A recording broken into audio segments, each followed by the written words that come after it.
kwako wie say be ye no krese kudus be ko PSG and also ntimi nko PSG anye bad club ken metie wo conversation Barcelona head coach about Inigo Martinez on say already Royal Spanish Football Federation a reject Osasuna for no omo complain omo koye about Inigo Martinez say na ni say Barcelona use omo no say ka players o may improve Barcelona this season yebo Rafinha okay yebo a lot of players din but kid Inigo Martinez no one of the most improved players our Barcelona Inigo Martinez by yembo ni din because one onye darling boy the toso onye obi abeka say or what's a hype no enti ball na brantie na ebo Barcelona say no obi anka ho asem but the entire Barcelona setup no untimi nyi 3 players Hansi Flick ba Barcelona we improve a bit me you na free Inigo Martinez okay say last season come out no eye Hansi Flick na catch Barcelona mpanyimfo say omunya abotre na onhwa brantie no and papa ne ba abotre nya abotre ma Inigo Martinez no ken as it stands now one of the best center backs and in Barcelona omo trap kese pa say yen set offside player or say defender say yen set offside Inigo Martinez and anytime be Barcelona be bo high line on be set offside bia no ya check Inigo Martinez on na say mu leader or say metro see em fan set sa offside trap no why akoye captain na ombo amban Barcelona setup nim sa leadership qualities na wetro na nko bie nim say Barcelona echiro hono anka de obeye leader Rahu by say currently the leader of Barcelona center back and also defensive setup no brand defense Inigo Martinez me ya say na wa peke say na Barcelona for enjoy no nimfie no ekononim at the age of 33 years by to me Hansi Flick adwuma wa be o Barcelona no odi ombaji nkruwa omomu bo good football omomu she goals obi ebo mabaso ade ba kwa Hansi Flick abeye o Barcelona no how we improve players obi to say Rafinha last season manenko we improve no hwe obi to say Inigo Martinez kunde mu nyina enti abrante efen say Inigo Martinez ene eye me de say Barcelona fo na nkasa de omun say si o mabaka say o menya defend onim bobo ne ball no say o say at the age we no obobo to say Ramos na nka Interfo na fa ne last season no na Simone Inzaghi fa no by Hansi Flick the best of all sadio no to be honest with you Barca e kire ho nyina no the best defender we improve this season Inigo Martinez the best only Martinez Kwame no but I'll just pray Kwame and say Inigo am for ye kra na yedin ho nkomo kakra kubasi wodin bebre e wachi wa China Alderson na all fine na Biggy mreme but I say na momento so na mensha senfi Madrid nkomo na ode ba esisi ase in central for asa aka omo bia ya na MPP etaka say Madrid in winia we don't normally hear the arguments of Vinicius Junior and Kylian Mbappe omo enye compatible omo mienu bo a it does not bring balance in the team when Madrid start losing omo but does the statistics support their arguments or not? That is why we are here to do the analysis. And now I listen to Rona Kuma. Omubisan say the difference between Madrid and Barca. They say you don't defend with 8 players. That was the statement he made. He was referring to the Madrid team. So Madrid, no, Barcelona no defend it. Every player defends, but at Madrid, 8 players spend a defend it. He was just referring to those boys. Ken, come on, idiot. Ken, let's say. See my balanced power we are no. They don't often win trophies. Any time we be on a team, I say team where they a well balanced team. It does not normally follow a pattern. Say team be a balanced be winning trophies. In the same vein, team be team where they born on boy. I say they don't have the balance yet winning trophies. You see, Ken. Madrid team here we.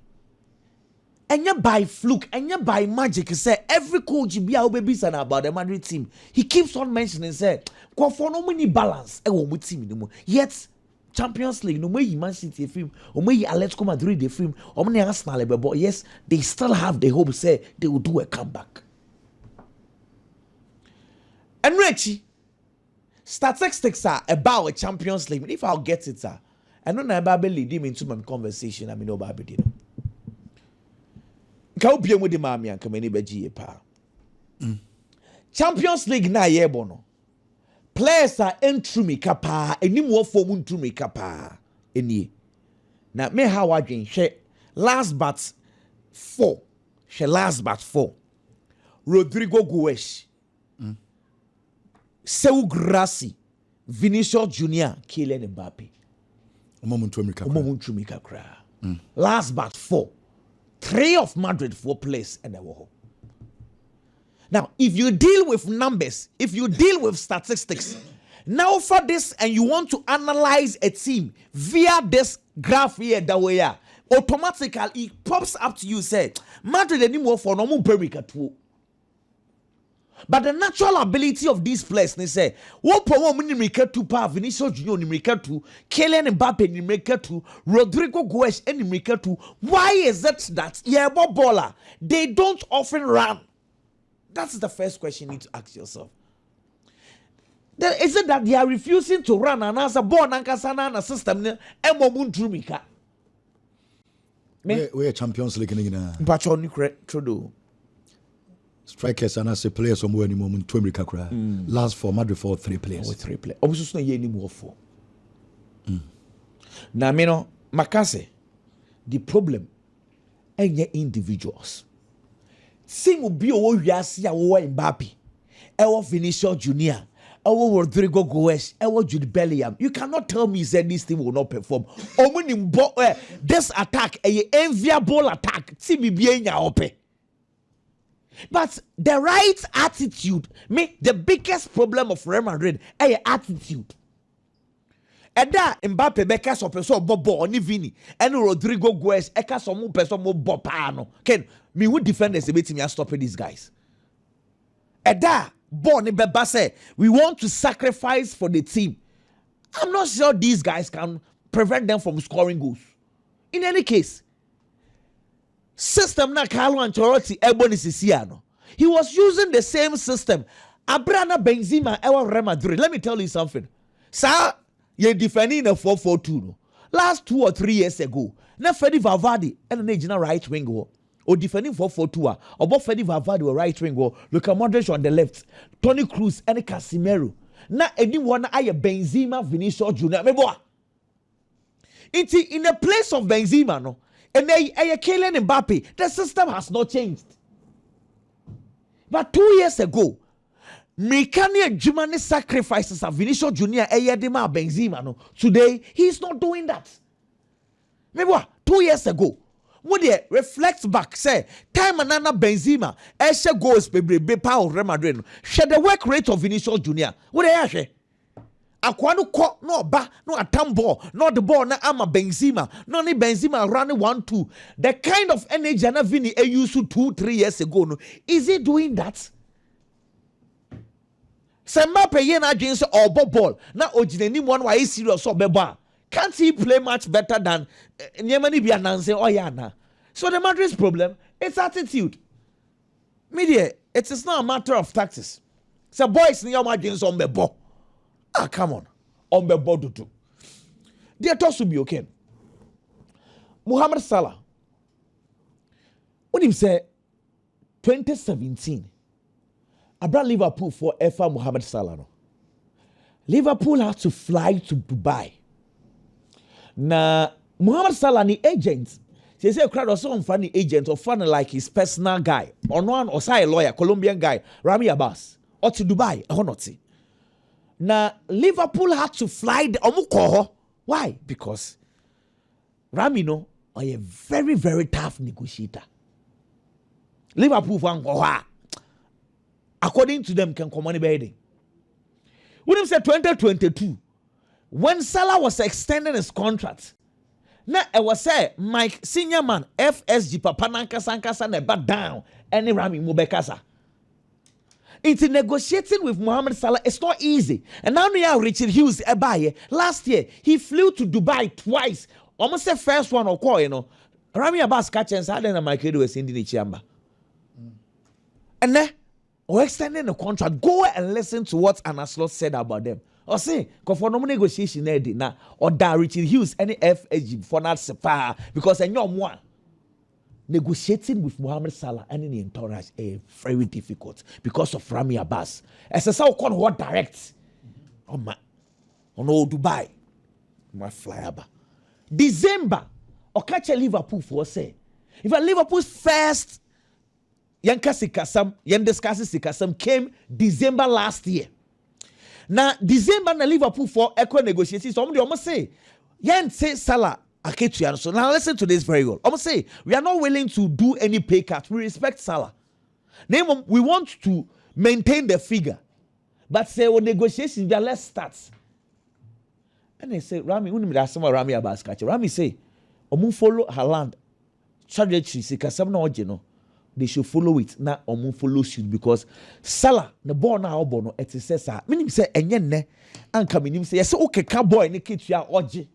And your base figure, some base figures, he said, yeah, 400, first night 350. But and chain goes or be bonuses or beje, any adverts or be running there. Say Bibia go to all things being equal. Say goes or more projects or sending in annual. The guy is heading towards 1 million a year, 1 million a week. 1 million a week. Master, Salah or Jessica Papa. On my proper negotiations, the Salah. Now it is good.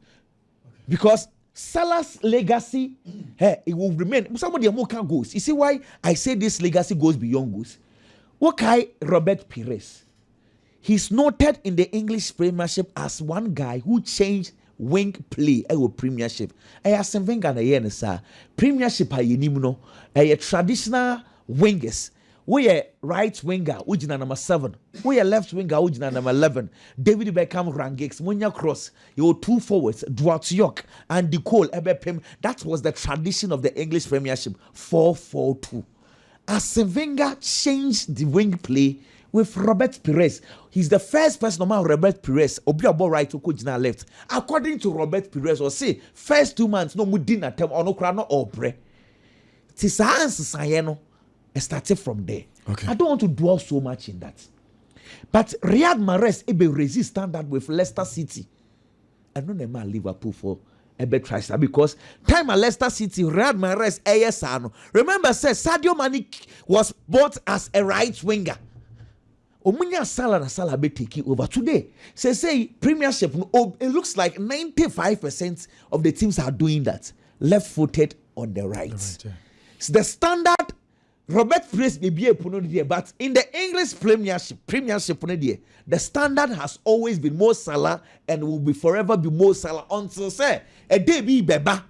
I will be about the paper side. I don't want to talk about goals. I'm not talking about goals, but Salah style or no to be consistent for 8 good years with Premiership, master. Easy. Mo Salah. Okay, Biggy. Ken. Bre.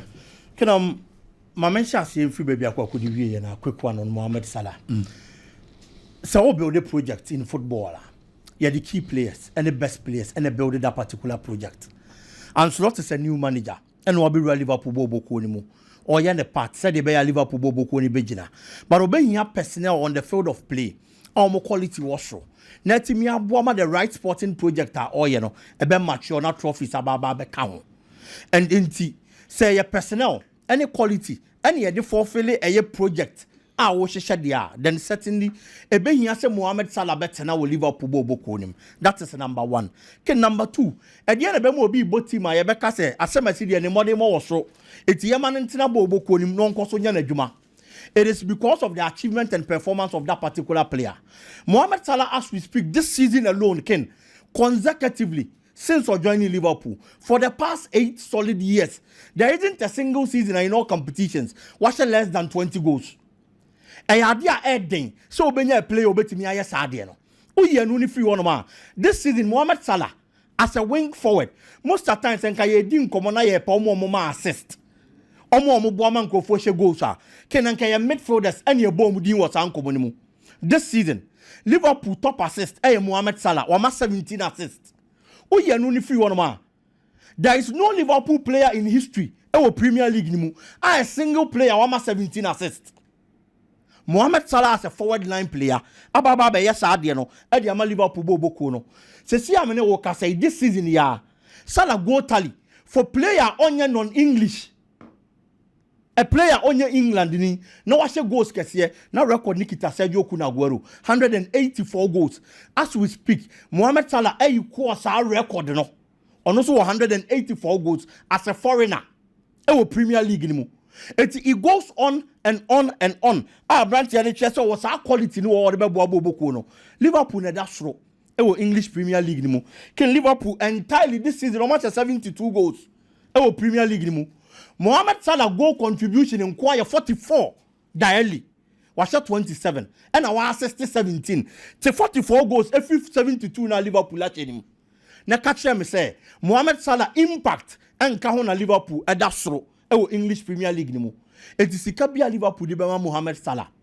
contract extension omre bema Abrantia no ade bi omre bema Abrantia at this moment ken e sefata Abrantia no esan say ne modern mo enso so e wo soro ken moving on eno Europa League games course na Manchester United and Lyon we are Manchester United supporter unbeaten record eguso ayekoso 2-2 but that is not the point of discussion for me and before the match there were issues and I said there was a banter between two players Nemanja Matic any Abrantia your friend say Andre Onana kinipa mienu we no mo totoma omo ho we ka de obeka na we so aka de obeka Matic ba bonten ba beka ye so obi na eka sansem we kran kan han say Manchester United worst player and as a worst goalkeeper for so many years for the team and e ba bonten ba beka nsem say e dia fa Leon boboko ne ho so obi kan nsem say de fa ho a ken indirectly e challenge na what through the amount eti de na me expect and say Onana game na o kom no se bibi be simple goals bi be bampo a anka ennam ono Andre Onana so na enkonko yese Matic nsem no kan we proving it right ken there are nights of football enye de bia na obehwe defenders na nse yan in the Champions League Alisson Becker for Liverpool and found Paris Saint-Germain yi Liverpool the frame but obi ohwe game ni bibia hu ye so Alisson Becker made a statement for himself at a point no why 8 crucial saves at the Liverpool just to keep them in the game on a Champions League night yabenya Thibaut Courtois Real Madrid ni Liverpool all standing on his feet now why the difference maker between Madrid ni Liverpool and Madrid at the Champions League you know the game against Arsenal na nsenya ye nyina ye hu bi se nye Thibaut Courtois ebianka Madrid concede be 5 and 6 Manchester United boboko no can they say same about their goalkeeper Andre Onana Debbie and now was a clear example if last season ever there is no goalkeeper in the Premier League why are errors leading to goals Andre Onana there so why am Maku 8 since the start of last season say goalkeeper a mistake near the team Onana na lead here with English Premier League anymore on an European League night Manchester United akwa away abon no homodin enya goals and anke betimi the United that win the game no I pick the 3 maximum points Onana made 2 mistakes and Manchester United Equal United 2 goals conceded from a goalkeeper who is supposed to be protecting the lines and the goalpost for Manchester United. Okwakoye sa mistake on the 9th. Signal send the Manchester United ne se brenaso. Etina ya me de. So yes story sa Manchester United asase ne Zion Suzuki din komo. Obi a wahwe Italian Serie A ni bia this season. Enwo abranti ene mo de mo. Said you see organizing the defense. Now you and free Zion Suzuki na Adeneba. Ken, he's a good goalkeeper. Mr. Ona Adeneba, who you and Zion Suzuki. And Prem, you know. Okay. Ahead of Onana. Manchester United defense is one of the best. Why are Ghana in Indiana? Oh, there be. United defense is one of the best. But there are times that defense is poor. Onana as a goalkeeper, let's Manchester United down. And the 2 goals are United conceding a clear example. And can you shake rank at the goal with him? No proving the man wrong. First and second one, Diana, name your cry. First and the second one, no. That's second one in your cry. Second one, first one, you over to me up at the Kaka, Sanya, ABC, and the BT. No. For how will see, second one, Sana or Chino, Sana or Point you. What you told? Not what Piama play and I saw man on my bomb fan show. Mr. One Piaman or Chin and I need. Can you hear you to Piato? And for me, I think that Kaonya shake round Ponka prove match wrong. But I know confirming some match can find because United in Wushi no more van that anum. And Che ya near see David DJ and Yadi. Now Branabaji Manchester United. So we are worse than David DJ.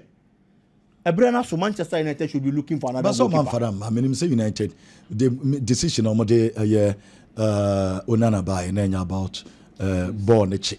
Say Omeboa, Omeboa, born a bo.